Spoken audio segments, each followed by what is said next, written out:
Nous allons prier ensemble.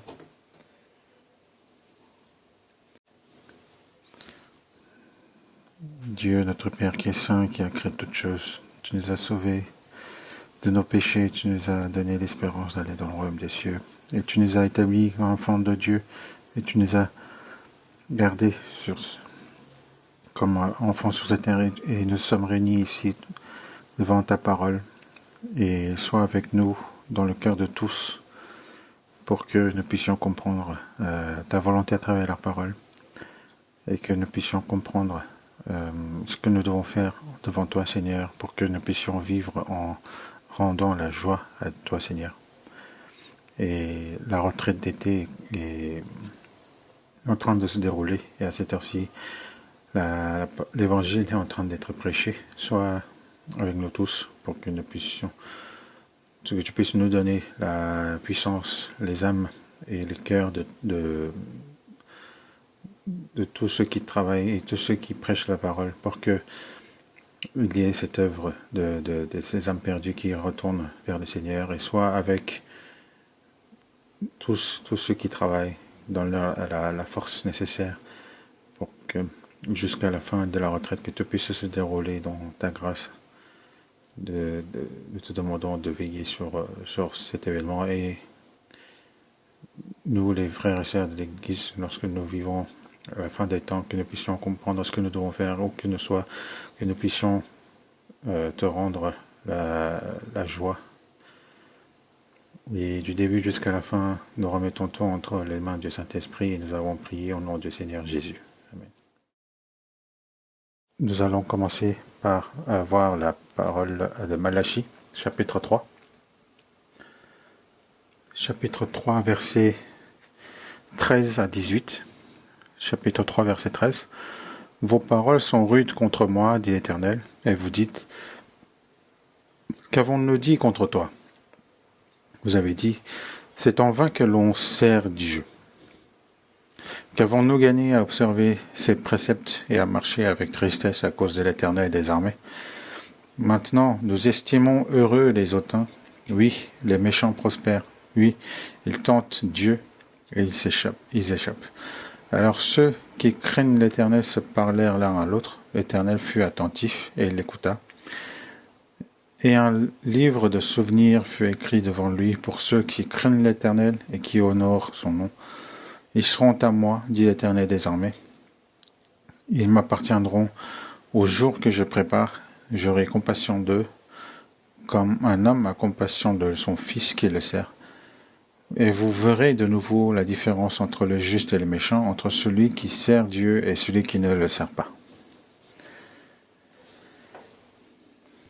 En ce moment, donc, la troisième session de la retraite se poursuit, et d'après l'heure, c'est le moment où l'évangile est annoncé. En général, donc, l'évangile est annoncé jusqu'à 11h30. Je pense qu'on est en ce moment même, donc la parole de l'évangile doit être pleinement proclamée. Pour cette troisième session de retraite, au total, sur la base d'hier, il y a 12 606 personnes se sont inscrites. Et pas seulement cela, le département de mission auprès des personnes sourdes se déroule actuellement à l'église de Changju.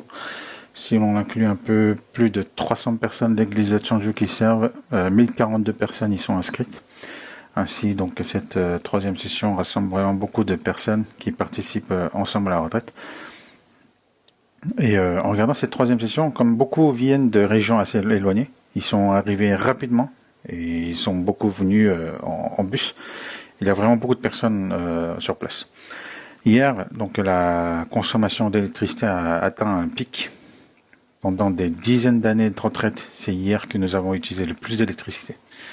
Cela vient probablement de la chaleur et du grand nombre de personnes rassemblées.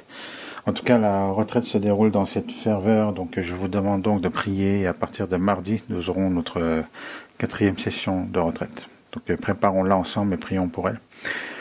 Aujourd'hui, donc, j'aimerais réfléchir avec vous autour du titre « Ne vous lassez pas dans l'attente ». L'être humain est un être qui attend. En vivant dans la vie, donc, il y a des choses que l'on désire. Et si ce qu'on désire ne se réalise pas, on attend ardemment que cela puisse s'accomplir. Certaines personnes attendent avec ferveur que leurs enfants obtiennent un bon emploi après l'université. Bien sûr, la personne qui doit trouver un emploi attend aussi, en envoyant son CV à des dizaines, peut-être même à des centaines d'endroits, en déposant des candidatures. Mais de nos jours, donc cela ne semble vraiment pas facile. Quand on traverse cela, le cœur est vraiment très éprouvé et c'est très difficile. D'autres personnes attendent aussi de rencontrer un bon conjoint en vue du mariage. Et du point de vue des parents aussi, qui doivent marier leurs enfants, ils passent beaucoup de temps à attendre et à prier en se disant quand mon fils ou quand ma fille rencontrera-t-il ou rencontrera-t-elle un bon conjoint. Donc ce n'est pas aussi simple qu'on pourrait le penser. D'autres choses encore, lorsqu'ils tombent malades, commencent en pensant que la maladie sera vite guérie, mais quand la guérison elle prend du temps et qu'il faut attendre longtemps, cela devient vraiment douloureux et pénible. Et en dehors de cela, donc dans notre vie quotidienne, nous prions ardemment Dieu pour qu'une réponse que nous portons dans notre cœur se réalise, et nous attendons ces temps. Quand on les traverse réellement, ces temps sont eux aussi très douloureux et très éprouvants. Il y a encore une autre chose que nous attendons. Qu'est-ce que c'est? C'est la promesse de la venue du Seigneur. Nous attendons depuis très longtemps la promesse du retour du Seigneur. Quand j'étais jeune, je me demandais est-ce que l'an 2000 va vraiment arriver? Ceux qui sont âgés se souviendront peut-être, on parlait du problème de l'an 2000, Y2K, et certains disaient que l'an 2000 et la Terre serait détruite, etc. Alors je me demandais, l'an 2000 arrivera-t-il vraiment? Et je me demandais même aussi, mon enfant pourra-t-il aller à l'école? Donc à cette époque, même après le mariage, certains avaient peu d'enfants parce qu'ils pensaient que le Seigneur allait venir. J'ai ce genre de souvenir. Mais le Seigneur n'est pas encore venu. Et chaque année, nous entendons dire que le Seigneur va venir très bientôt. Mais le problème est le suivant, en fait. Quand cette attente se prolonge, au début, on attend avec un cœur vivant, par exemple l'emploi de son enfant, le mariage de son enfant, la guérison d'une maladie, la réponse à diverses prières, et aussi avec l'impression que le Seigneur pourrait venir très bientôt. On attend vraiment avec le cœur serré, ou plutôt avec espérance, plutôt. Le mot espérance paraît plus juste. On attend donc que ces choses arrivent vite, mais quand l'attente se prolonge, que se passe-t-il? Au début, on attend avec espérance, mais avec le temps, peu à peu, le doute commence à monter dans le cœur. Cela va-t-il vraiment se faire? Un tel moment viendra-t-il réellement? Cela met notre foi à l'épreuve. Cela éprouve la foi. Il y a une foi qui agit au milieu de cette épreuve et qui supporte bien toutes choses avec patience. Mais il arrive aussi que, lassé d'attendre, on quitte cette place, la place de la foi.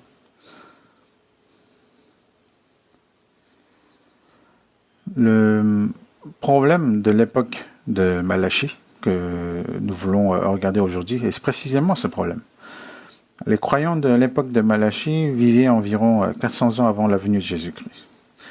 Mais ces croyants de l'époque de Malachie s'étaient beaucoup éloignés de la foi.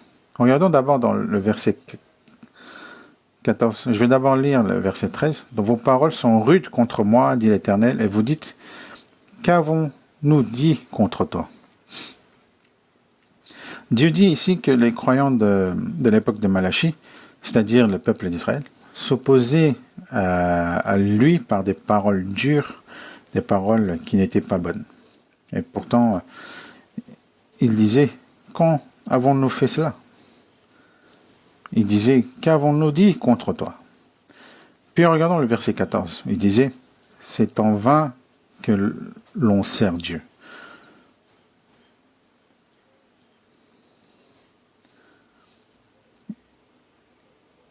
Donc, à l'époque de Malachie, il disait, c'est en vain que l'on sert Dieu. Autrement dit, servir Dieu est inutile. Et encore, qu'avons-nous gagné à observer ses préceptes et à marcher avec tristesse à cause de l'Éternel des armées? Vivre en gardant les commandements de Dieu, en ayant le cœur serré devant lui, en supportant la persécution, les difficultés et les choses auxquelles il faut renoncer, à quoi cela sert-il? Est-ce que la voix de la foi ou la voix de quelqu'un qui a quitté la foi? C'est une voix qui a quitté la foi. Et ils vont encore plus loin au verset 15. Maintenant, nous estimons heureux les hautains. Oui, les méchants prospèrent. Oui, ils tentent Dieu et ils échappent. Autrement dit, donc, les croyants de l'époque de Malachie disaient, à notre époque, ce sont les orgueilleux qui réussissent. Les méchants prospèrent. Ils vivent mieux. Ils sont dans l'abondance.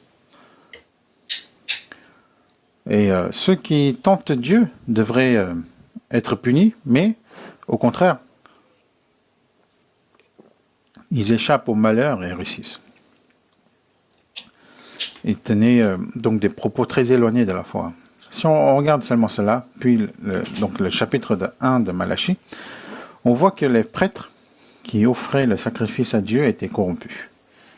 Et quand ils offraient le sacrifice, ils n'apportaient pas des animaux purs et bons, mais des aveugles, des boiteux et des choses défectueuses.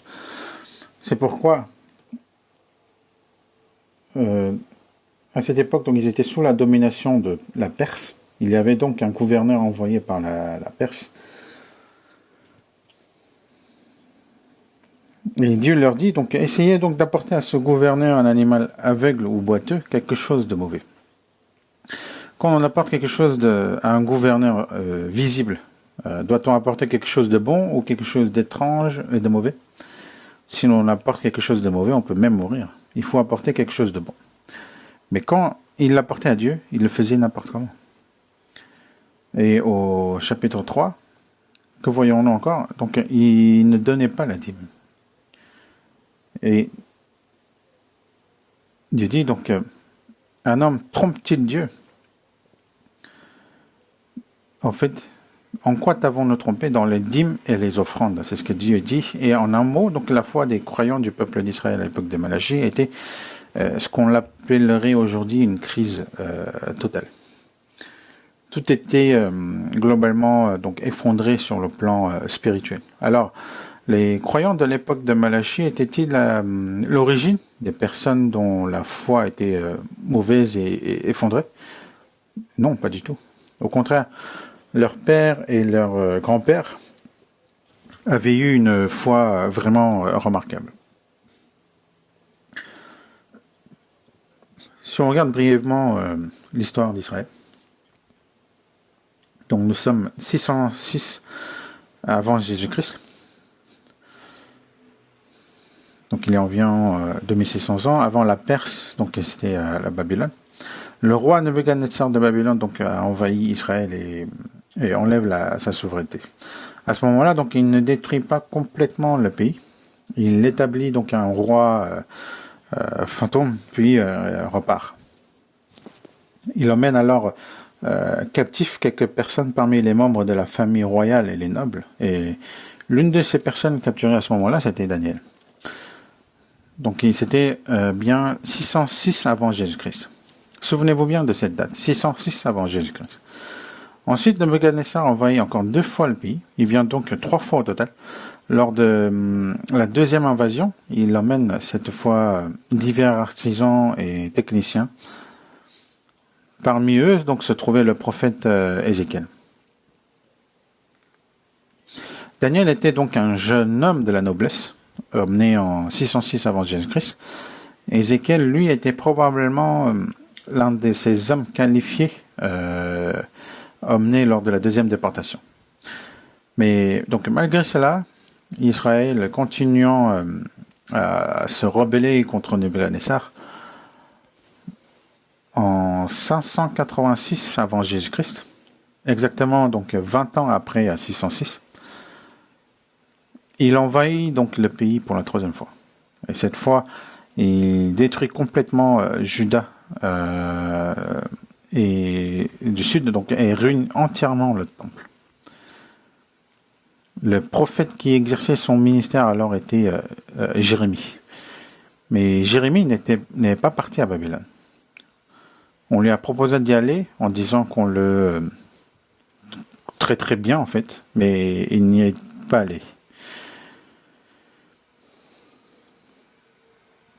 Donc Babylone en fait a laissé dans le pays que les plus misérables, les plus pauvres et les plus démunis. Elle a balayé vraiment tout le reste, détruit le temple et est reparti. À partir de ce moment-là, Jérusalem et la terre de Juda devint complètement dévastée. Celui qui resta là jusqu'au bout, pleurant et écrivant les Écritures, donc c'était Jérémie. C'est pourquoi il existe dans la Bible le livre des Lamentations de Jérémie. Lamentation signifie donc le chant de tristesse. Jérusalem était détruite. Il y a alors cette parole célèbre. Parcourez les rues de Jérusalem, regardez, informez-vous, cherchez dans les places s'il y trouve un homme, s'il y a un qui pratique la justice. Combien de personnes disait-il qu'il fallait trouver pour qu'il pardonne? Une seule personne. Faute de combien de justes Sodome fut-elle détruite? 10. Mais en 586 avant Jésus-Christ, Jérusalem, cette Jérusalem avec tant de prêtres, de lévites et de gens qui servaient Dieu, fut détruite, faute de combien de justes? Faute d'un seul. Ensuite, ils furent donc emmenés captifs à Babylone.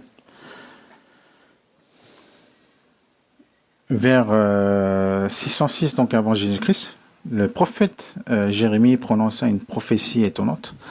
Il a annoncé: vous ne vivrez pas éternellement au pays de Babylone, vous retournerez dans la terre d'Israël. Et il dit qu'il reviendrait d'après combien d'années? Donc 70.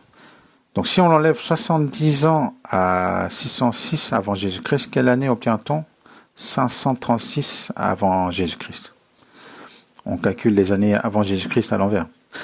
Bien. À cette époque donc de captivité à Babylone, le psaume 137 a été écrit à partir de leur douleur, en fait. Et il existe même une chanson pop faite à partir de ce psaume, Rivers of Babylon. Quand j'étais petit, sans en connaître le sens, je me souviens d'avoir dansé et joué en écoutant la chanson de Boney M. En fait, ce n'est pas pourtant une chanson joyeuse. C'est une chanson triste, mais son rythme était entraînant. Donc, c'était basé sur Psaume 137.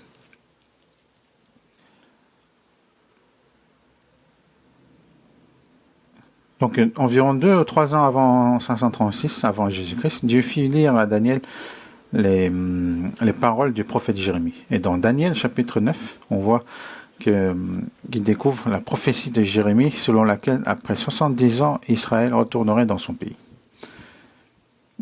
Et qui ai-je dit d'être l'une des personnes représentatives emmenées captives en 606 avant Jésus-Christ? Daniel. Donc, comme Daniel avait été emmené à cette date, il calcula et vit qu'il ne restait presque plus de temps. Et dans Daniel chapitre 9, il prie donc avec ferveur pour que Dieu restaure le peuple d'Israël selon la promesse qui a été donnée par le prophète. Puis, l'ange Gabriel apparaît à Daniel et lui annonce que cela s'accomplira réellement en lui donnant la célèbre prophétie des 70 semaines de Daniel. Nous n'avons pas le temps de regarder cela maintenant, mais retenons simplement donc ce point. Donc, en 536 avant Jésus-Christ, Dieu accomplit réellement une œuvre étonnante. Entre-temps, Babylone fut vaincue par qui? Par la Perse. Le souverain effectif de la Perse était donc Cyrus, appelé aussi Cyrus le Grand. Au début, donc, il plaça pour un temps son beau-père Darius comme roi, alors qu'il était encore général, puis il devint finalement roi.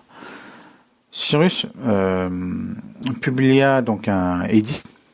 Tous les Israélites qui se trouvaient dans l'empire perse, donc c'est le pays, donc le royaume est transformé en Perse maintenant, donc qui le souhaitaient pouvaient retourner en Israël.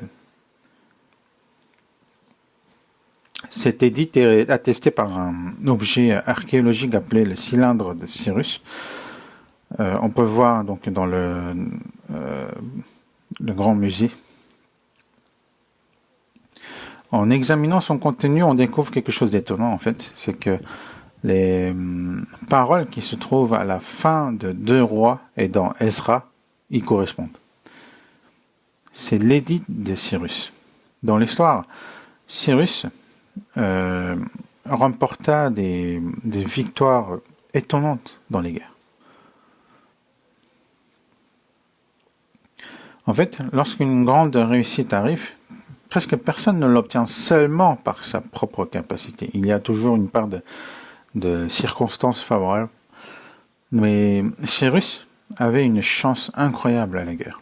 Donc, des guerres qui semblaient impossibles de gagner, mais il les gagnait sans cesse. Il est venu donc à penser, mais quelque chose m'aide en fait. Et si l'on lit attentivement Daniel, on voit que Daniel occupe une position très élevée de Babylone jusqu'à la Perse.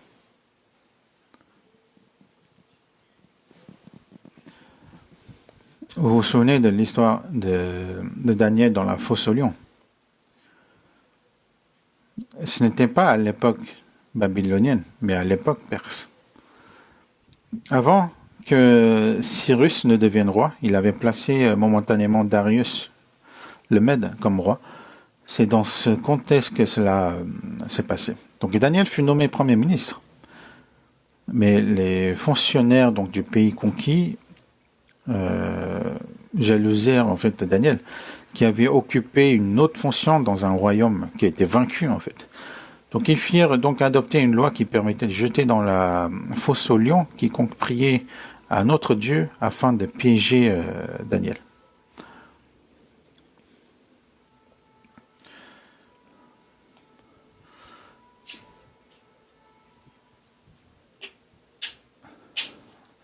Et puis quand donc Daniel a été jeté, mais Dieu a fermé la gueule des lions. Et puis quand Daniel il fut sorti, ceux qui l'avaient accusé furent jetés à leur tour. Et avant même de toucher le fond, les lions les saisirent, c'est ce qui est écrit. Donc c'était bien à l'époque de Perse. Et pensez-vous que Darius et Cyrus connaissent cette histoire? Bien sûr qu'ils la connaissent. Dans Daniel, dit que Daniel demeura jusqu'à la première année du roi Cyrus. Donc, l'histoire de Cyrus est aussi annoncée dans le livre d'Ésaïe.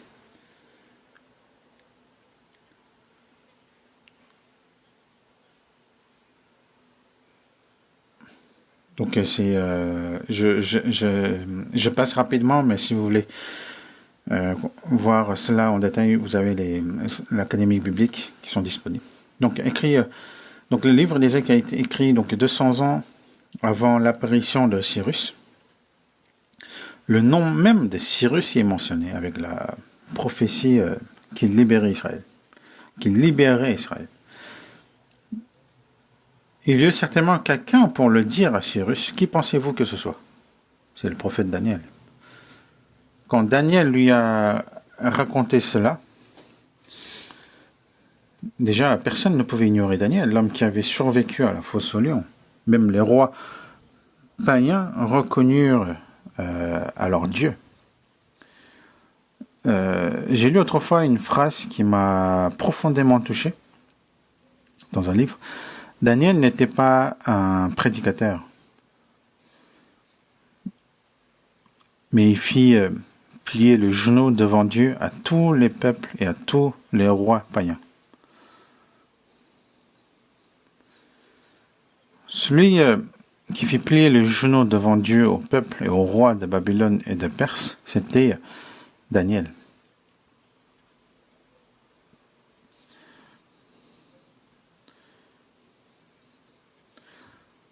Cyrus donc a donc certainement vu son nom dans les Écritures. Il a dû reconnaître que ses victoires, en fait, ne venaient pas de sa capacité, mais de qui? Il a dû reconnaître que c'est de la puissance de Dieu. On peut le percevoir aussi en regardant sa tombe, qui est en Iran. Iran, on ne peut pas y aller si souvent que ça maintenant, mais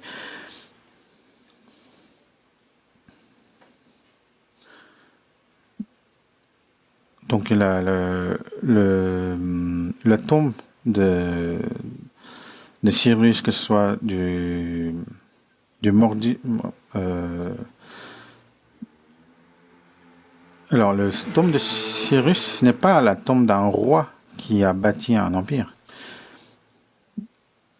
Cyrus savait que ce qu'il était devenu venait de Dieu, de la puissance divine. Donc, c'était un homme humble.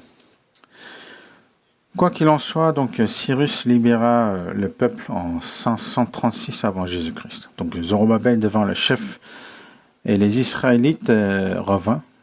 Dans le livre d'Ezra, les chapitres 1 à 6 racontent son retour sous la direction de Zorobabel. Les Israélites, donc restés en Perse, apparaissent dans le livre d'Esther. Mardochée et les autres personnages d'Esther ne sont pas retournés en Israël. Environ un peu plus de 50 000 personnes retournées de Perse en Israël, mais ceux qui restaient étaient beaucoup plus nombreux ou ceux qui retournaient étaient plus nombreux. En fait, ceux qui sont restés étaient plus nombreux. Ceux qui retournaient étaient donc une minorité. Est-ce que ceux qui sont retournés donc étaient-ils spirituellement zélés ou vivaient-ils avec tiédeur? Ils étaient très zélés. Zorobabel, c'est qui? Était un descendant donc de David, dans la lignée de Jésus-Christ. S'il y avait encore un royaume, il aurait pu devenir roi. Mais le royaume avait disparu. Il devint donc chef du retour en 536 avant Jésus-Christ. Ces gens donc avaient un grand zèle spirituel. Donc au début, ils travaillèrent avec ardeur, mais ils commencèrent les fondations du temple détruites, mais les peuples voisins les gênèrent tellement qu'ils se sont arrêtés. Et pendant combien de temps ça se sont arrêtés? Pendant 20 ans. Les fondations donc étaient posées, mais les mauvaises herbes poussaient, les broussailles apparues, et les bêtes sauvages donc allaient et venaient. Alors Dieu envoya donc un prophète à ces gens venus pour rebâtir le temple, mais qui s'étaient arrêtés, fatigués donc par l'opposition. Qui envoie-t-il? Donc Dieu envoie-t-il qui? Les derniers livres, c'est Aké, Zacharie et Malachi. Donc il a envoyé Agé. Quel est le thème du livre d'Agé? Vas-tu le faire ou non? Je le ferai.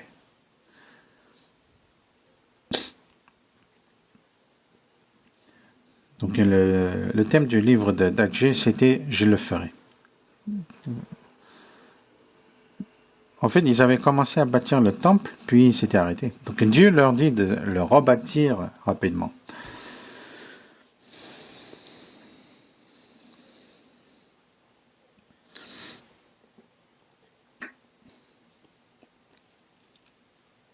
Dans le livre d'Agé, on voit que Dieu parle donc ceux qui travaillent pour eux-mêmes et que le salaire de celui qui est à gage tombe dans un sac percé. Donc lorsque le prophète d'Agé parla ainsi, donc le peuple a repris courage.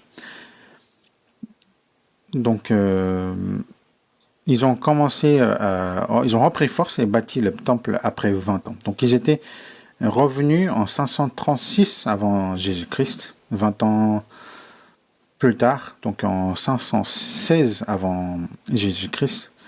Le deuxième temple, donc le temple de Zorobabel, fut achevé. Cela fait beaucoup de chiffres, n'est-ce pas? Donc environ 500 ans avant la venue de Jésus, le temple fut achevé et ces gens vécurent alors leur foi avec beaucoup de zèle. Dans Zacharie, il y a des prophéties aussi sur le Messie. Ses pieds se poseront en ce jour sur la montagne des Oliviers qui est vis-à-vis de Jérusalem du côté de l'Orient.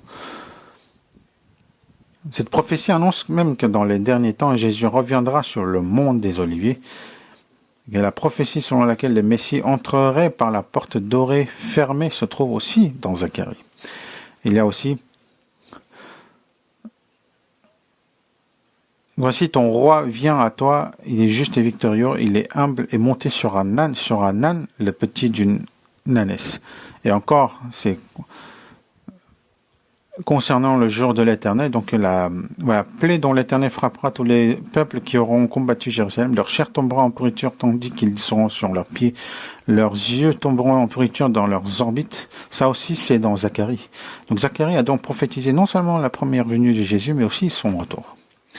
Les gens qui vivaient donc 500 ans avant la venue de Jésus, donc qui entendaient Agé et Zacharie, avaient une grande espérance. Ah, le Messie vient. Car leur réalité était vraiment difficile. Le pays était détruit. Ils étaient sous domination perse. Les peuples voisins s'opposaient donc à la renaissance de Jérusalem. Elle a menacé. Mais ils reprenaient force quand même devant la parole. Et quelques temps plus tard, une deuxième personne revint avec beaucoup de monde. C'est qui? C'est Ezra. Dans Ezra, chapitre 7 à 10, Ezra est le 16e descendant d'Aaron, donc issu d'une famille sacerdotale. Il est donc scribe et sacrificateur. Donc il connaissait très bien les Écritures et établissait le peuple dans la parole. Puis, à peu près à la même époque, donc un peu plus tard, qui est arrivé? C'était Néhémie. Vous connaissez le livre de Néhémie. Ezra donc était chargé d'enseigner la parole de Dieu, tandis que Néhémie, il est venu comme gouverneur de Perse. Et donc il a reçu du roi perse donc l'autorité nécessaire. Il a appris que le temple avait été rebâti, mais que les portes et les murailles de Jérusalem étaient brûlées, ce qui exposait le peuple à l'oppression des voisins. Il pria, donc reçut la permission du roi, vint comme gouverneur. Et qu'est-ce qu'il a fait?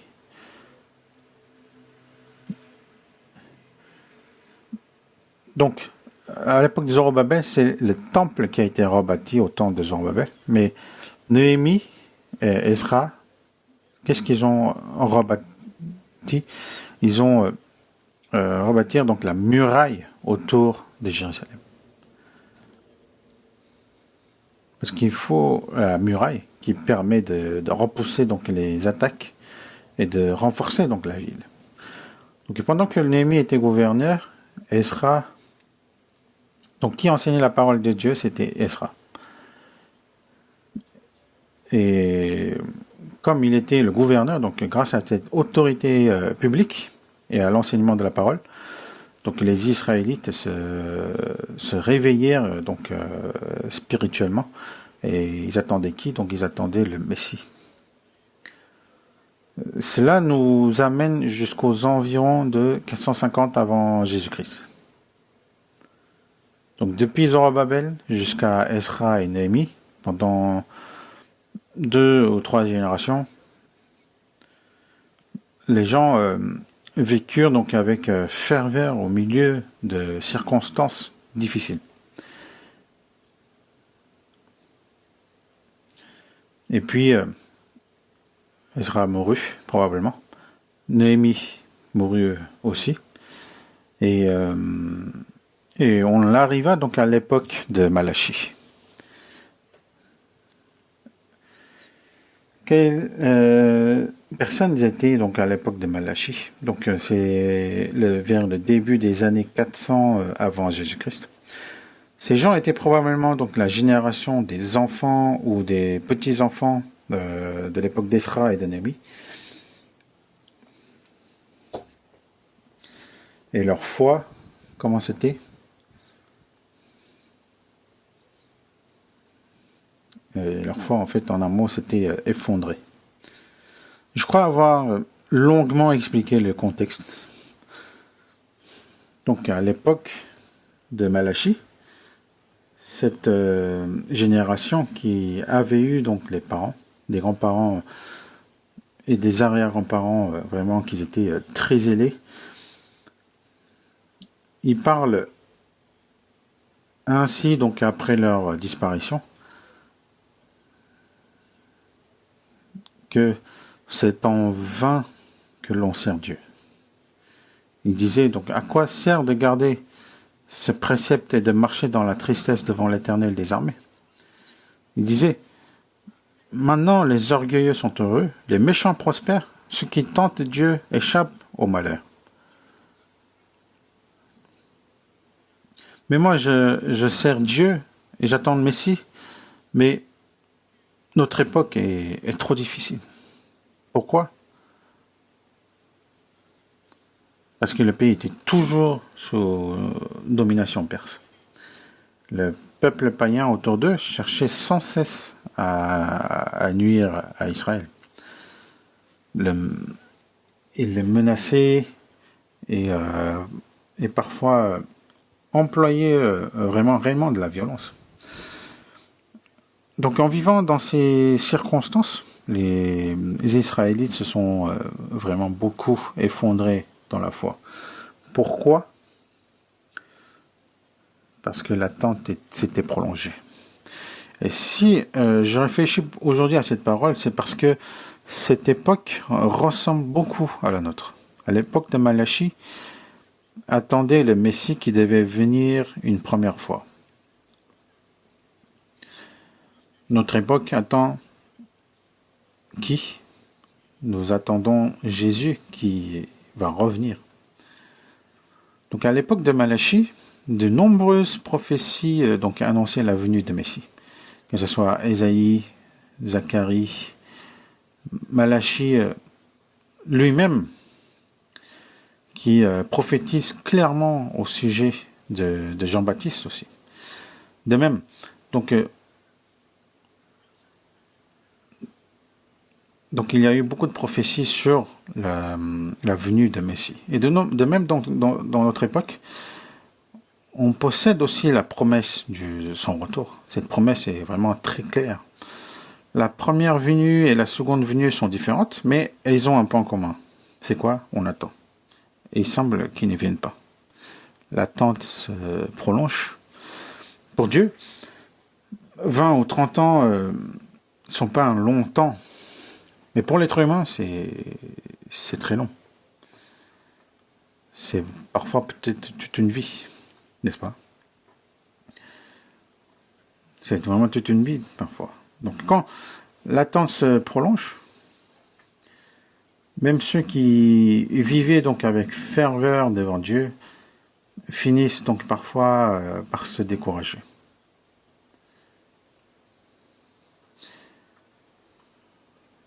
À l'époque de ma jeunesse, certains n'avaient qu'un seul enfant parce que ils pensaient que le Seigneur allait venir très vite. Mais puis avec le temps, l'un après l'autre a trahi, on va dire, et a eu un deuxième enfant avec un grand écart d'âge. Certaines personnes ne l'ont pas pu, bien sûr, mais il y en a eu quand même plusieurs. Donc quand on attend et que le Seigneur ne vient pas, on peut se décourager et même de se douter. Alors, dans ce cas, la foi risque de devenir plus formelle que sincère, car nous avons une chair. Et peu à peu, on se sécularise. C'est quoi une sécularisation? C'est de penser, après tout, ce qu'il y a de mieux, c'est de l'argent. Autour de nous, les gens du monde vivent bien. Ils investissent en bourse, même si ça a baissé un peu. Ils achètent de l'immobilier et tout semble leur réussir. Et moi, j'ai vécu comme un idiot sans me soucier de cela. On peut alors se demander, j'ai vécu comme un sot. C'est le début, en fait, de la sécularisation. Pourquoi les gens de l'époque de Malachie se sont-ils corrompus, en fait? En un mot, parce que l'attente était devenue longue. Donc, ils étaient revenus en 536 avant Jésus-Christ. Donc, malgré les difficultés au début, donc ils avaient rebâti le temple, puis Esra et Néhémie revenus avaient donc rebâti la muraille. Donc, ils avaient vécu un temps de réveil spirituel. Mais après la fin de ce réveil et la disparition de cette génération, les enfants qui sont restés, eux, ils virent surtout la réalité, en fait. Premièrement, la difficulté économique, la fatigue de la vie, la gloire de la nation qui n'est pas restaurée, le royaume messianique toujours pas réalisé. Alors ils dirent, c'est en vain que l'on sert Dieu. Le problème n'était pas la souffrance elle-même, mais la mauvaise interprétation de la souffrance et de l'attente. C'est ainsi que leur attitude qui avait changé. Pourtant, dans la Bible, l'œuvre de Dieu traverse toujours l'attente, vous le savez. Abraham a reçu la promesse de Dieu et a attendu au moins combien de temps? Au moins 25 ans avant d'avoir un fils. Et il eut ce fils lorsque, humainement, c'était impossible. Pourquoi? Parce qu'Abraham et Sarah étaient vieux, avancés en âge, et Sarah ne pouvait plus espérer avoir des enfants. Donc quand il était devenu impossible pour Sarah d'avoir un enfant, Dieu leur donna le fils Isaac. Joseph, lui aussi, il fut aimé de son père jusqu'à 17 ans. Mais après avoir été vendu comme esclave, il passa au moins 13 ans dans une grande misère avant de devenir donc gouverneur. David, le roi David, donc il fut oint par Samuel, mais il dut fuir Saül, qui voulait le tuer pendant environ 15 ans avant de devenir réellement roi. Alors que c'était un homme oint de Dieu, mais il a dû fuir pendant 15 ans. Moïse aussi, il a voulu sauver le peuple d'Israël, mais il devint meurtrier et s'est enfui dans le désert de Madian, où il est resté combien de temps? 40 ans. Dans l'histoire de Dieu, il y a toujours ce point commun, Dieu nous fait attendre. Pourquoi? Parce que Dieu prépare d'abord la personne avant l'environnement. Et attendre ne signifie pas que Dieu ne fait rien. L'attente n'est pas le silence de Dieu du côté de Dieu. C'est un temps de préparation. Mais aussi, comme j'ai entendu depuis l'enfance que le Seigneur allait venir, j'ai parfois eu ce genre de pensée. Aujourd'hui encore, les États-Unis et l'Iran se frappent et s'opposent. Mais nous savons que cela accomplit les Écritures. Mais l'Iran disparaîtra-t-il de la surface de la Terre? Non. Jusqu'à quand? Jusqu'à la dernière guerre. Ça va être dur pour Trump. Parce que l'Iran, il faut qu'il soit complètement détruit, mais ça ne se fait pas.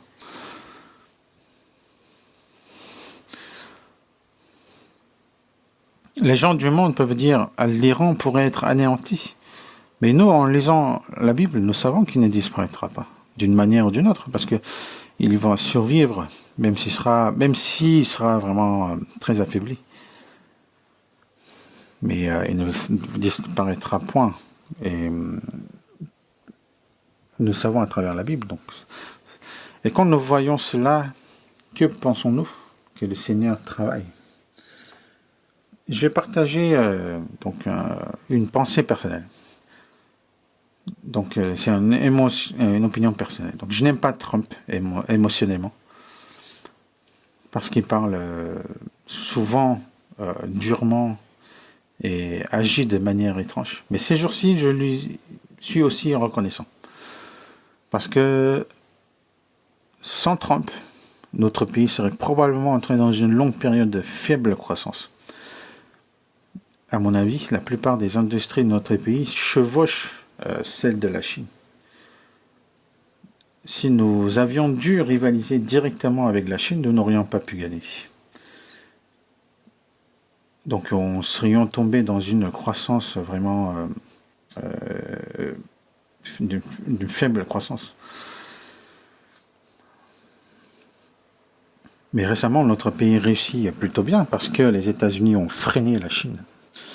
Et chose très reconnaissante aussi, notre pays possède presque toutes les industries manufacturières de très haute qualité, que ce soit nucléaire, la défense, les semi-conducteurs.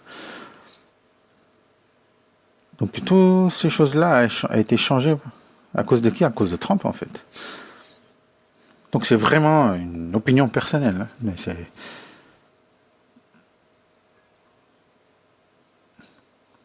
c'est probable, je peux me tromper, mais je me demande si parce que nous prêchons l'évangile avec zèle, Dieu ne nous a pas donné une opportunité dans les derniers temps. C'est vraiment ma pensée personnelle. Mais si la Chine n'avait pas été freinée, nous ne pourrions pas faire tout cela.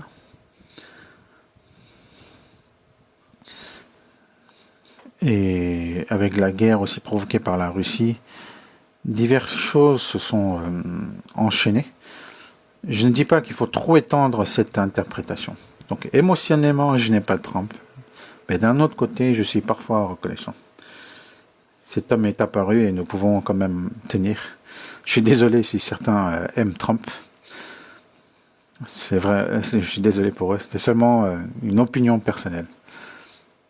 Mais en tout cas, l'attente, elle fatigue. Mais Dieu n'est pas silencieux. Il prépare. Il travaille encore aujourd'hui. Si notre pays annonce vraiment l'évangile avec zèle, si on annonce vraiment l'évangile avec zèle, Dieu nous gardera. Là encore, c'est une pensée personnelle. Cet été, même s'il fait chaud, nous pouvons encore tenir un peu. En Europe, il paraît qu'ils souffrent terriblement de la chaleur. Je me demande si c'est là aussi n'est pas la protection de Dieu. Parce qu'il faut bien tenir la retraite. Parce que nous évangélisons avec zèle, Dieu nous aide. Si nous interprétons toutes choses ainsi, tout devient l'aide de Dieu. Bon, je pense que cela peut être vrai. Dieu nous protège et nous garde réellement afin que nous annoncions l'évangile dans les derniers temps. Dieu est à l'œuvre. Et parce qu'il reste des personnes à évangéliser, Dieu attend encore un peu. Et une autre raison pour laquelle les gens de l'époque de Malachie se sont effondrés, c'est qu'ils avaient l'impression que les méchants réussissaient vraiment. Regardons Malachie chapitre 2, verset 17.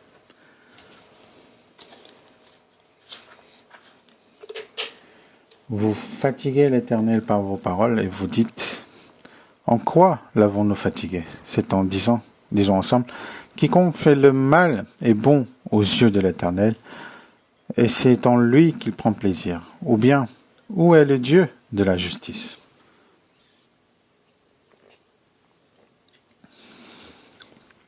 Le peuple disait, mais comment avons-nous fatigué l'Éternel? Mais il le fatiguait en disant que ceux qui font le mal sont bons aux yeux de l'Éternel. Que les méchants devraient être punis, détruits et punis, mais dans la réalité, ils semblent réussir. Il disait donc, Dieu prend plaisir en eux.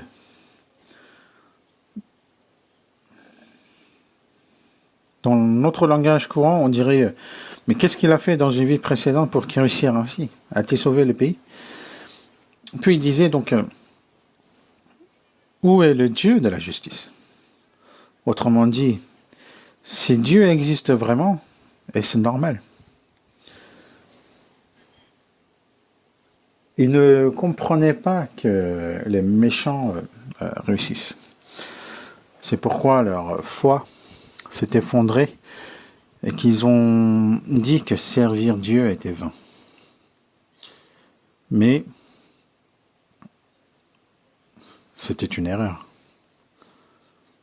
Bon, déjà, quand on est déçu, il vient ensuite le murmure. Quand le murmure devient plus fort, on devient cynique. Puis on devient peu à peu indifférent envers Dieu. Ensuite, on agit seulement de manière formelle, parce qu'il faut bien faire quelque chose. Et finalement, on tombe dans la corruption. C'est le chemin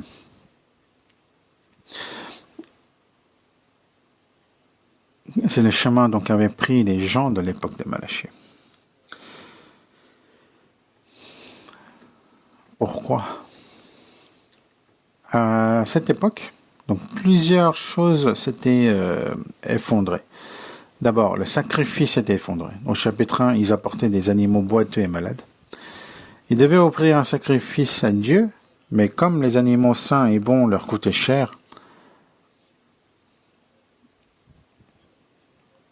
donc ils apportaient ceux qui n'avaient aucune valeur marchande.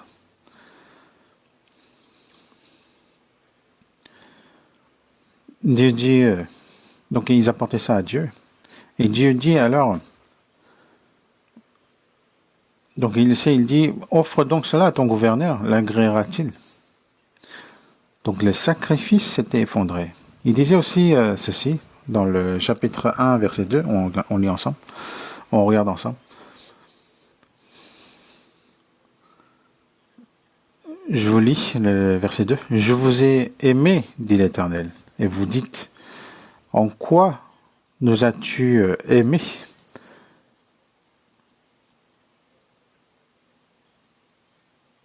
Alors que Dieu dit, je vous aime, mais ils répondent, mais comment nous as-tu aimés? C'est comme un enfant à qui on le dit, je t'aime, et qui répond, mais quand m'as-tu aimé? Qu'as-tu fait pour moi? C'est l'attitude d'un mauvais enfant. C'est l'aspect de qui? C'était l'attitude d'Israël. Et les prêtres, eux, donc ils étaient chargés aussi d'enseigner la parole de Dieu. Mais ils étaient corrompus. Dans le chapitre 2, verset 7. Car les lèvres du sacrificateur doivent garder la science, et c'est à sa bouche qu'on demande la loi, parce qu'il est un envoyé de l'Éternel des armées. Mais vous vous êtes écartés de la voie, vous avez fait de la loi une occasion de chute pour plusieurs, vous avez violé l'alliance de Lévi, dit l'Éternel des armées. Le prêtre, donc, devait garder donc la connaissance de Dieu, répond donc à ceux qui cherchaient la loi, à être le messager de l'Éternel, mais ils s'étaient écartés du droit chemin. Donc ils avaient fait de la loi une occasion de chute. Donc si les prêtres ne gardaient pas la loi, que dire du peuple ordinaire? Et donc ensuite, la famille commence à s'effondrer. Les hommes abandonnaient donc leur foyer. Malachie chapitre 2, verset 14. Et vous dites, pourquoi? Parce que l'Éternel a été témoin entre moi entre toi et la femme de ta jeunesse à laquelle tu es infidèle, bien qu'elle soit ta compagne et la femme de ton alliance.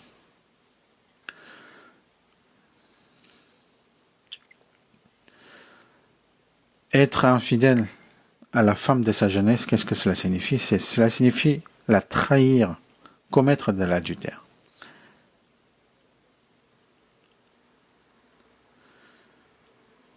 C'est quoi de trahir sa femme?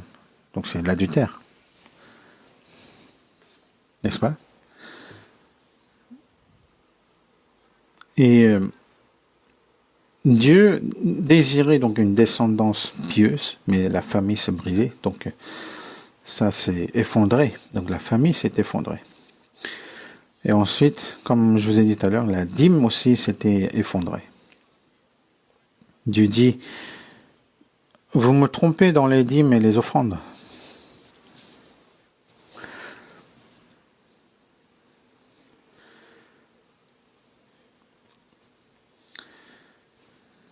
Donc comme ils étaient fatigués dans l'attente, leur foi s'est effondrée.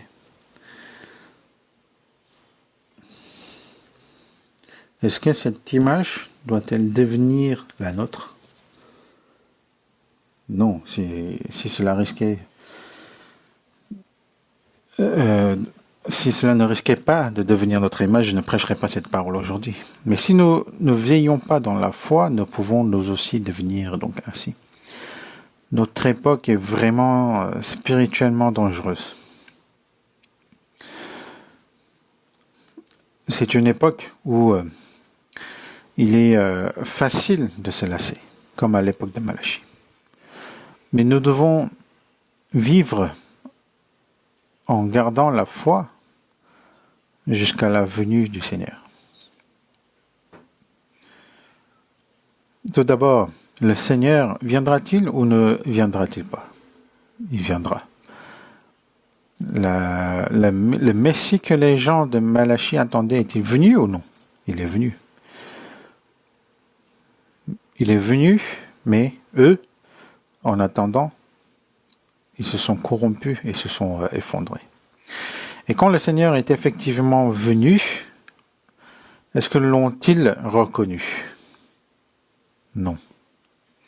À part quelques personnes éveillées, la plupart ne l'ont pas reconnu, alors même qu'ils attendaient le Messie.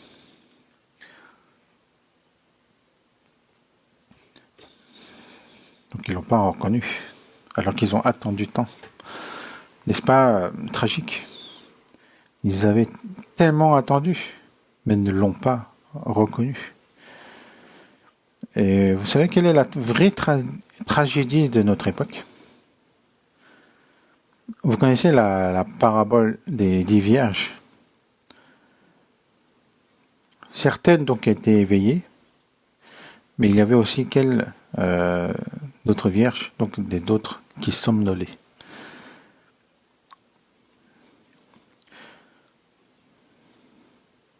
Si je pense à ce que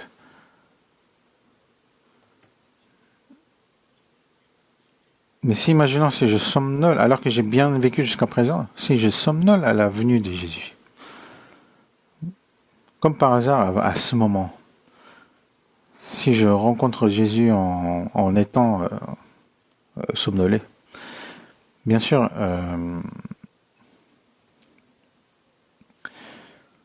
s'il est sauvé, il ira certes au ciel, mais ne sera-t-il pas profondément confus devant le Seigneur? Que devons-nous donc apprendre de l'époque de Malachie? Premièrement, nous devons absolument apprendre à tenir la promesse. Regardons Habakkuk, chapitre 2. Habakkuk, chapitre 2.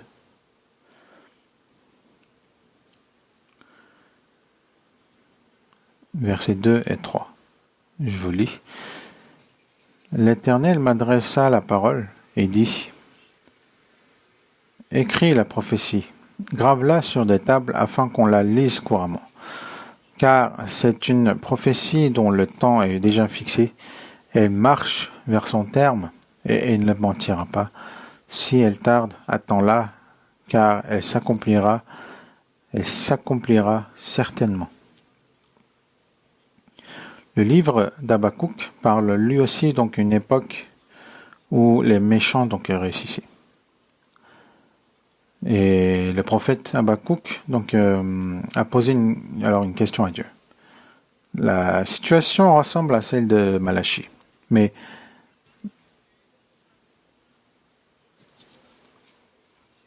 donc les gens de Malachie se décourageaient et se corrompirent, mais Habakkuk ne se découragea pas. Qu'est-ce qu'il a fait devant Dieu? Il a interrogé Dieu. C'est la différence. Il demanda, Dieu, pourquoi les méchants réussissent-ils? Et Dieu répond au chapitre 1.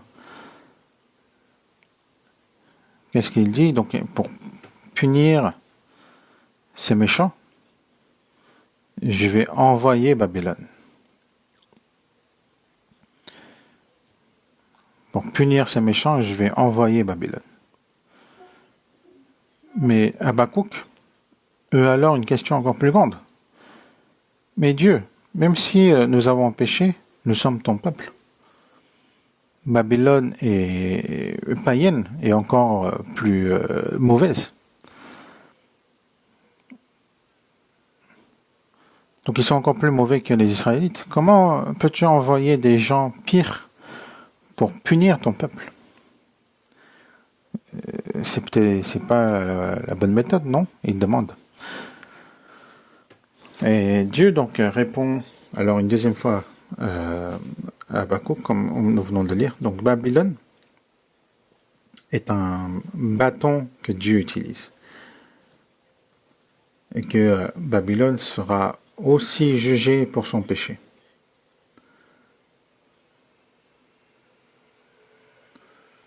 Et quand Habakkuk comprit le dessein de Dieu, il composa ce chant célèbre. C'est quoi ce chant? Au chapitre 3, verset 16. J'ai entendu, donc il a entendu le dessein de Dieu, donc, mais mes entrailles sont émues à cette voix, mes lèvres frémissent, et mes os se consument, et mes genoux chancellent. Donc le plan annoncé est en un mot, donc le Juda sera détruit, donc cela fait trembler. En silence, je dois attendre le jour de la détresse, le jour où l'oppresseur marchera contre le peuple. Mais il comprend que c'est le grand dessein de Dieu. Et que la volonté de Dieu s'accomplira ainsi. Donc, en comprenant cela, il dit, chapitre 3, verset 17-18, « Car le figuier ne fleurira pas, la vigne ne produira rien, le fruit de l'olivier manquera, les champs ne donneront pas de nourriture, les brebis disparaîtront du pâturage, il n'y aura plus de bœufs dans les étables. Toutefois, je veux me réjouir en l'Éternel, je veux me réjouir dans le Dieu de mon salut. » Donc, quand la guerre vient, il ne reste rien, ni figuier, ni raisin, ni olive, ni nourriture, ni brebis, ni bœuf. Donc il ne reste plus rien. Mais il dit, toutefois, je veux me réjouir en l'Éternel.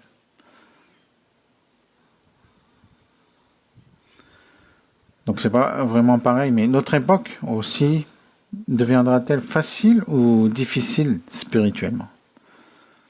Elle deviendra difficile. Mais c'est aussi ce qui précède donc la venue du Seigneur. Donc, si nous comprenons le grand dessein de Dieu, nous pouvons rendre grâce simplement parce que Dieu est notre Seigneur. Et dans Habakkuk chapitre 2, donc il dit encore que la vision a un temps fixé, qu'elle ne mentira pas,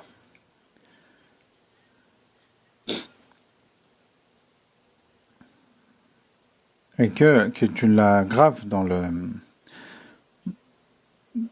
pierre, et que cette vision a un temps fixé et qu'elle ne mentira pas, et que même si elle tarde, il faut l'attendre, car elle s'accomplira certainement.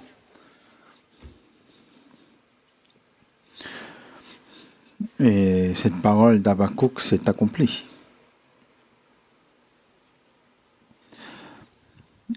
La première venue du Seigneur s'est accomplie donc selon la promesse.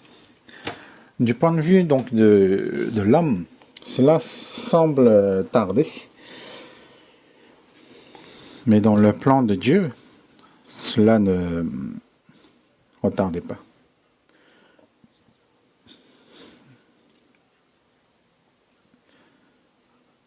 Donc,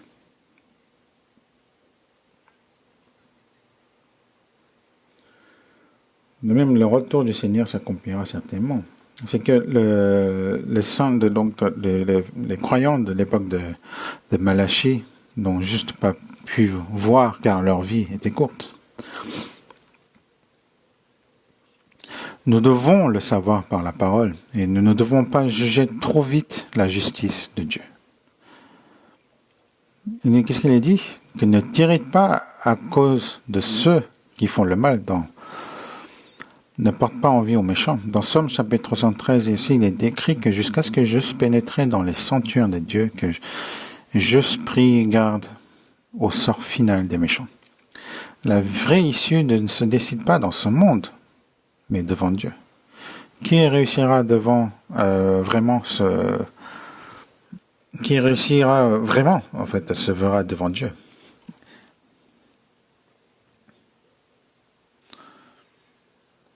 Dans Somme chapitre 73 parle des méchants qui semblent mourir sans souffrance, mais dans Job 21 dit qu'ils descendent en un instant au séjour des morts.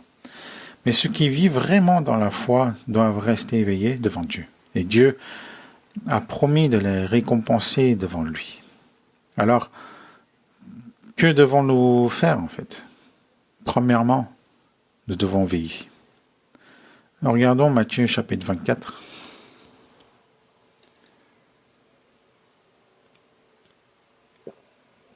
Matthieu chapitre 24.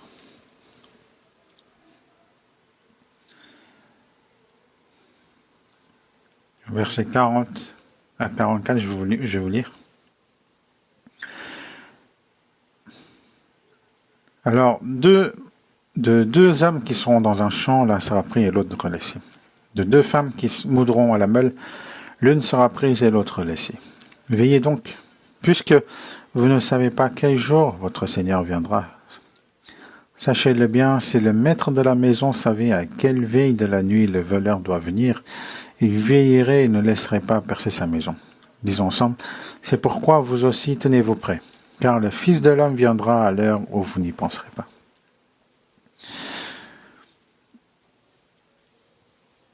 Donc si il y a un voleur et si on sait à quelle nuit il va venir, le maître de la maison il va rester éveillé pour protéger sa maison. Mais comme deux hommes sont dans un champ, l'un est pris, l'autre laissé, deux femmes moudent, l'une est prise, l'autre est laissée, cette image que nous attendons avec tant d'ardeur, c'est l'enlèvement. Mais le Seigneur dit, veillez, car vous ne savez pas quel jour votre Seigneur viendra.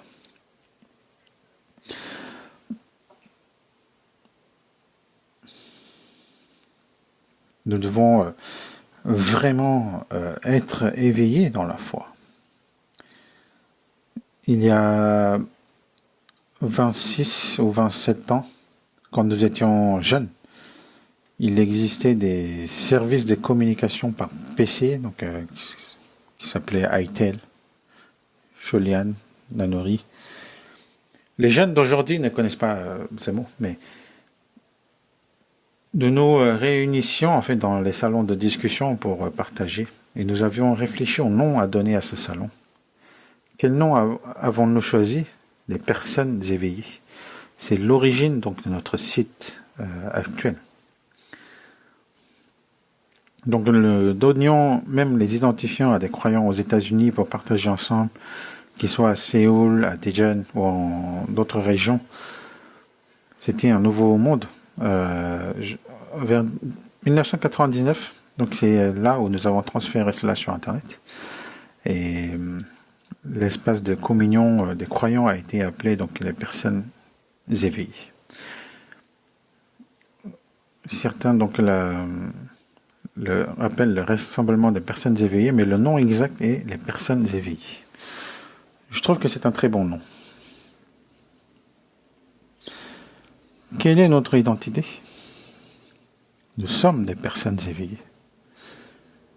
Notre identité, c'est des personnes éveillées. Colossiens chapitre 4.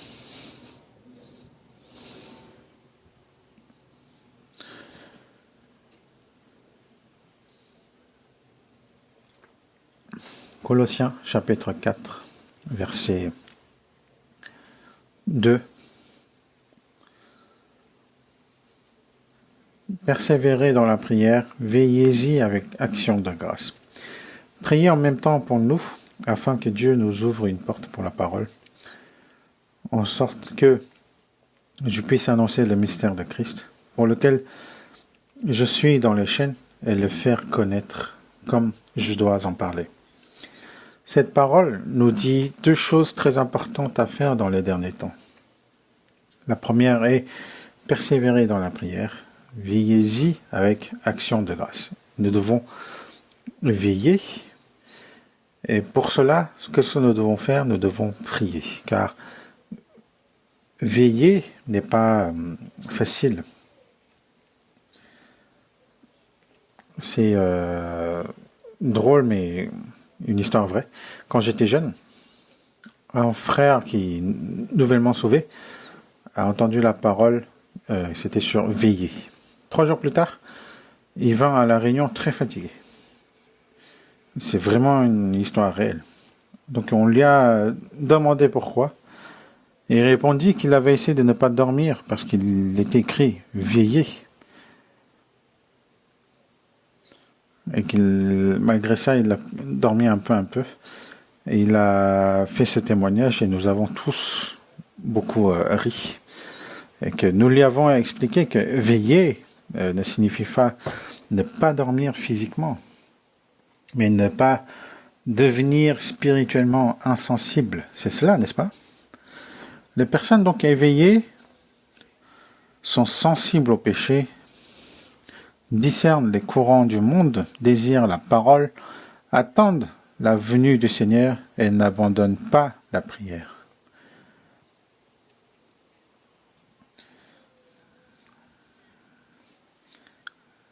C'est ça donc la signification d'être éveillé, de ne pas devenir insensible spirituellement. Mais lui donc il essayait de ne pas dormir. Il y avait vraiment ce genre de frère. Et il vit bien, très bien sa vie de foi. Je l'ai même rencontré durant cette retraite. Je dirais pas qui c'est. Mais c'était vraiment pur comme cœur. Mais cette histoire nous enseigne une chose. Veiller, est-ce que c'est facile ou difficile? C'est difficile. De rester veillé, c'est pas facile. Est-ce qu'il est même difficile de rester éveillé physiquement? Donc il est difficile de rester éveillé spirituellement.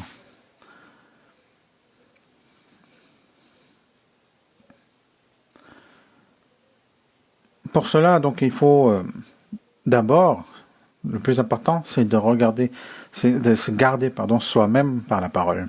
Quand Satan tenta Jésus, avec quoi Jésus a-t-il vaincu? Avec la parole. La parole doit être dans notre cœur. Et l'autre chose importante est la prière.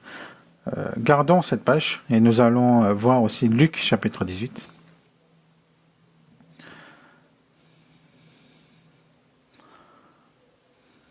Luc chapitre 18, verset 1.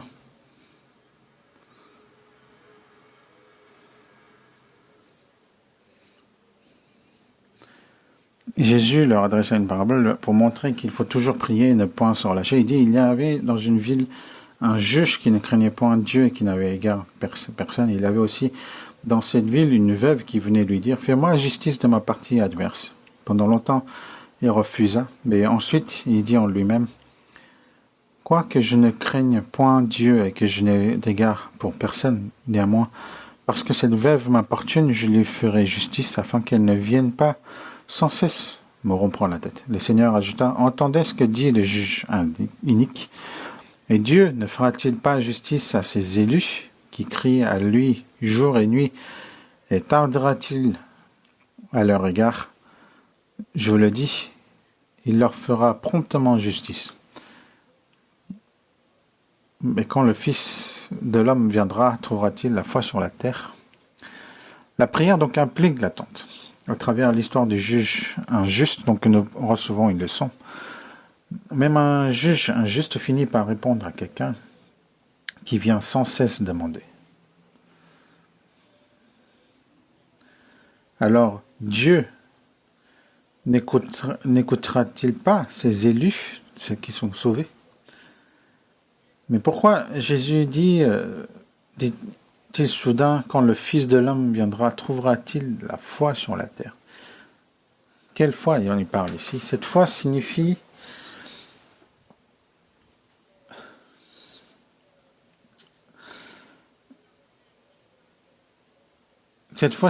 ici donc croire que Dieu répondra et continuer à prier jusqu'au bout. C'est une foi patiente. Mais quand le Fils de l'homme viendra, trouvera-t-il la foi sur la terre?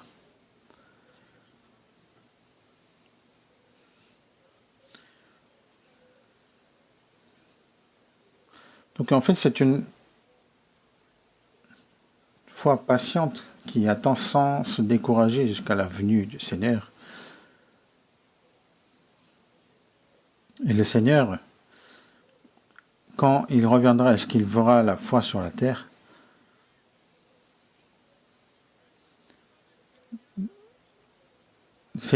En fait, le Seigneur demande en quelque sorte, quand je reviendrai, combien y en a-t-il encore qui prieront ainsi? Cela veut dire qu'ils seront peu nombreux. Donc c'est d'une foi de patience dont on parle ici.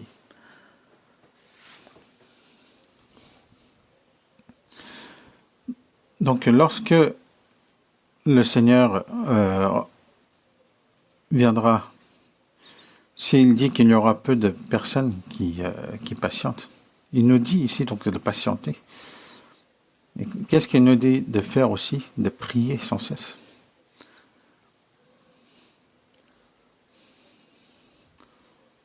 Alors que même un juge injuste l'a écouté, alors que Dieu ne l'écoutera-t-il pas? Même si la réponse tarde, même si on doit patienter, combien de gens qui continueront à prier alors que l'attente est longue, alors que le monde devient de plus en plus difficile?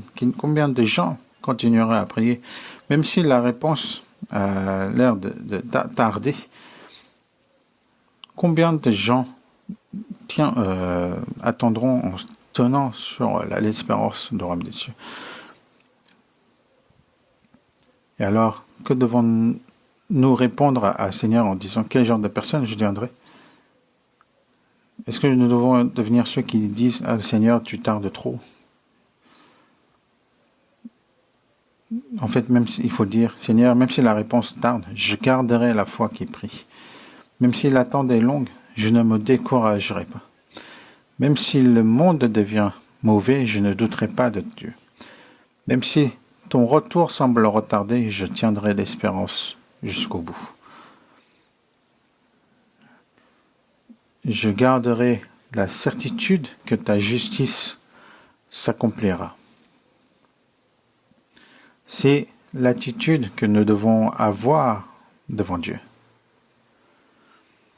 Dans Colossiens chapitre 4, verset 2, il dit « Persévérez dans la prière » et ensuite, qu'est-ce qu'il dit? « Veillez-y avec action de grâce ». Nous devons donc veiller avec une foi patiente. Et Dieu nous confie deux choses. Regardons Hébreux chapitre 10. Nous connaissons très bien ce verset.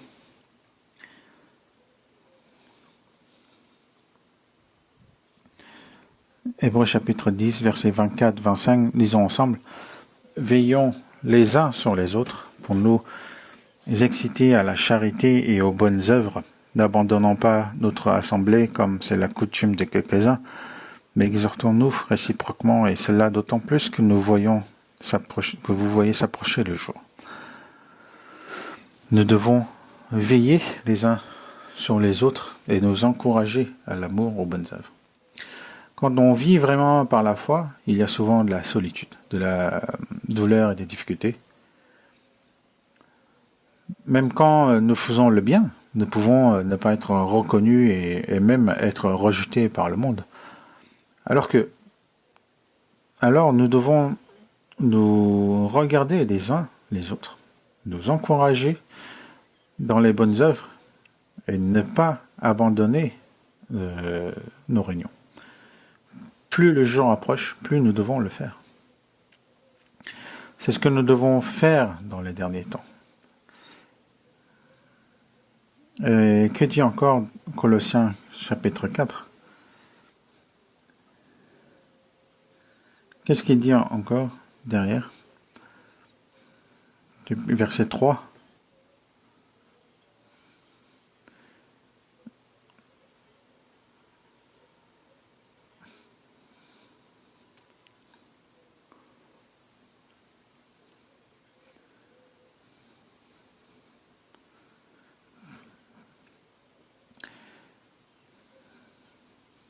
Et pour quelle raison donc le Seigneur n'est pas encore revenu ? C'est parce qu'il y a encore des personnes qui doivent écouter la parole. C'est la raison. Parce que s'il ne restait personne à qui annoncer cet évangile, nous n'aurions plus de raison de rester ici. Mais jusqu'à la venue du Seigneur, donc nous devons nous encourager, nous réunir avec zèle et évangéliser ensemble. De s'efforcer ensemble, évangéliser ensemble. Dans les retraites, il y a vraiment tant d'histoires profondément touchantes. Et il les ramène vraiment difficilement. Mais les gens amènent donc des gens avec beaucoup de peine, mais parfois il manque toujours des logements et nous en sommes vraiment désolés. Mais on essaie vraiment de tout bien faire. Un jeune frère m'a dit, « Pasteur, pourquoi les logements des jeunes frères manquent-ils toujours ?»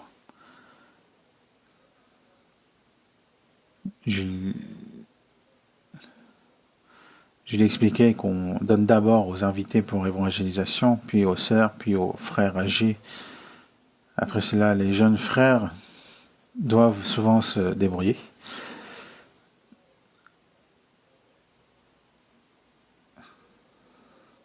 Je leur dis seulement qu'il y aura une récompense pour cela et je me sens vraiment désolé de ne pouvoir dire que cela. Mais nous servons ensemble pour amener ne serait-ce qu'une personne de plus à l'évangile. Nous faisons parfois des tâches que nous n'aurions jamais faites dans le monde. Par exemple, ramasser des déchets, transporter des choses, transpirer. Tout cela est pour l'évangélisation. Ce que nous devons faire dans notre époque, c'est cela. Et Dieu se souviendra-t-il de ceux qui font cela fidèlement ? Oui. Revenons à Malachie chapitre 3. Malachie chapitre 3.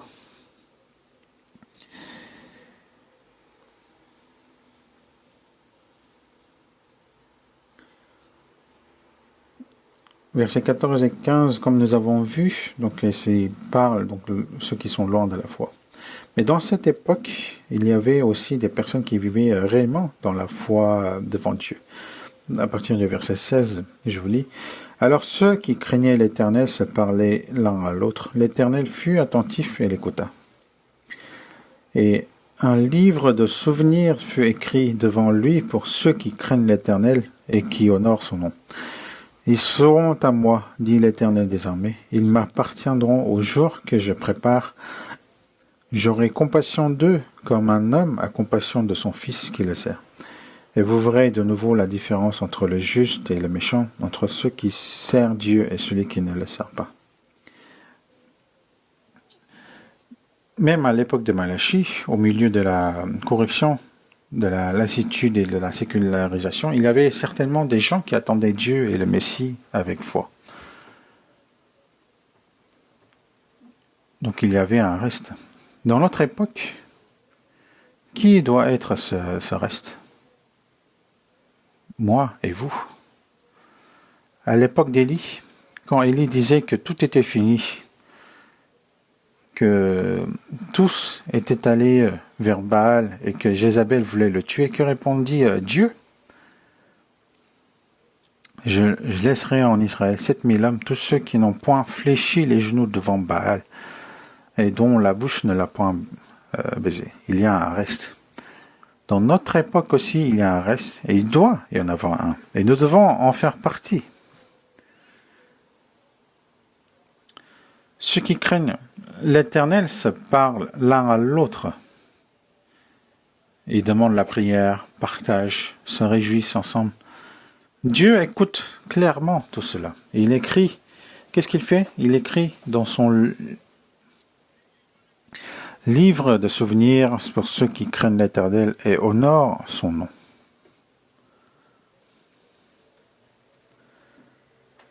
Il a écrit son nom là.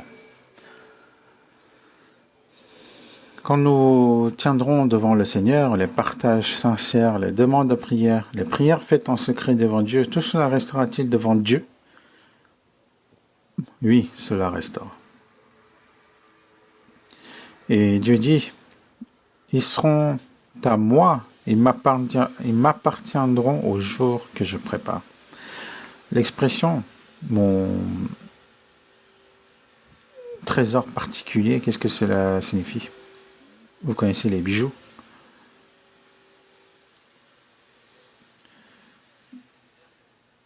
Quand vous possédez un bijou précieux, comment vous le faites? J'ai pas eu de bijoux précieux, donc je sais pas, mais en tout cas, quand on possède un bijou précieux, il est beau.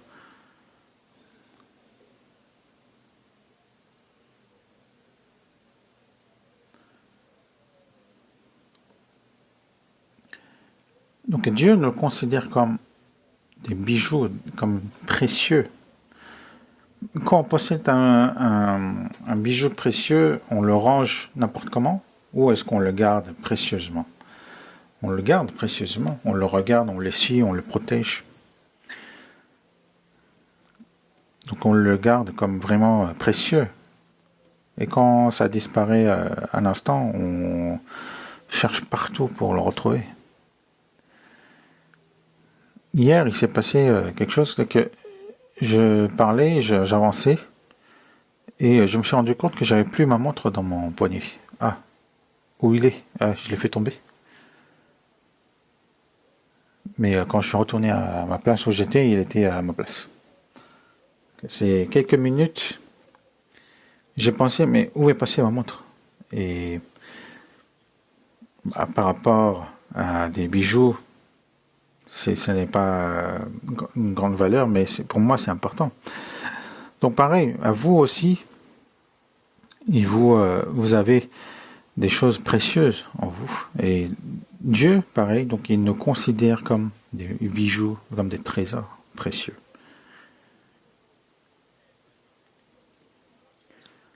Et le verset dit aussi, alors qu'on verra la différence entre le juste et le méchant, entre celui qui sert Dieu et celui qui ne le sert pas.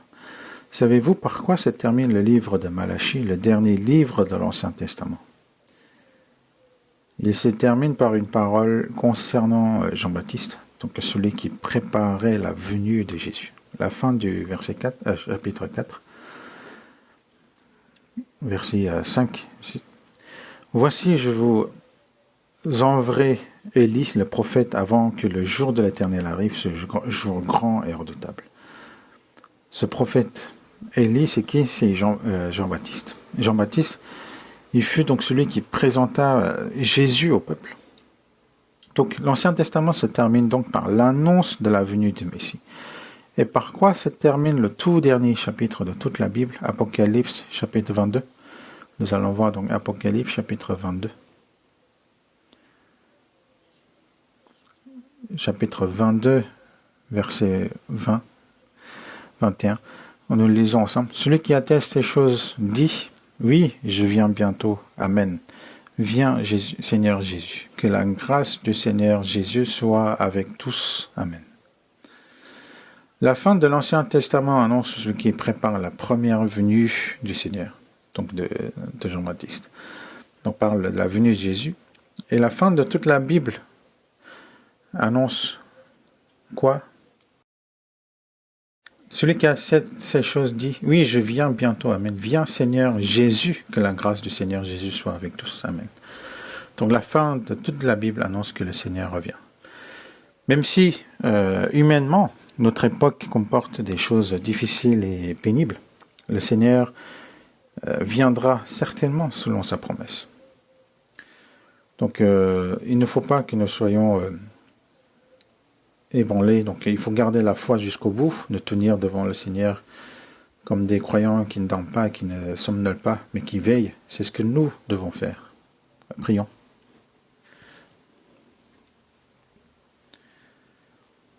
Dieu, notre Père qui est saint, merci. À cette heure-ci, à travers le livre de Malachie, les enseignements que tu nous as donnés, que c'est temps que nous attendons ton avènement, que nous ne soyons pas ébranlés, mais que nous puissions t'en regarder, t'attendre. Et nous te remercions de nous permettre d'attendre cela. Et nous avons la retraite qui est en cours jusqu'à la fin, sois avec nous. Et à partir du jour, donc la quatrième retraite va commencer. Nous prions pour qu'il y ait de nouveaux âmes qui soient sauvées, que jusqu'à la fin, que nous puissions garder notre foi. Et nous te demandons de nous guider, de nous diriger. Et nous te donnons aussi les enseignements qu'il nous faut par la parole. Et de nous guider. Pour que nous puissions, lorsque nous nous retrouvons devant toi, Seigneur, que nous n'ayons point honte, mais que nous soyons des saints, devenir des saints précieux. Et prions aussi pour tous les frères et sœurs et pour tous les prédicateurs, tous ceux qui servent pour cette retraite. Nous te demandons de les garder. Et nous avons prié en remerciant au nom du Seigneur Jésus. Amen.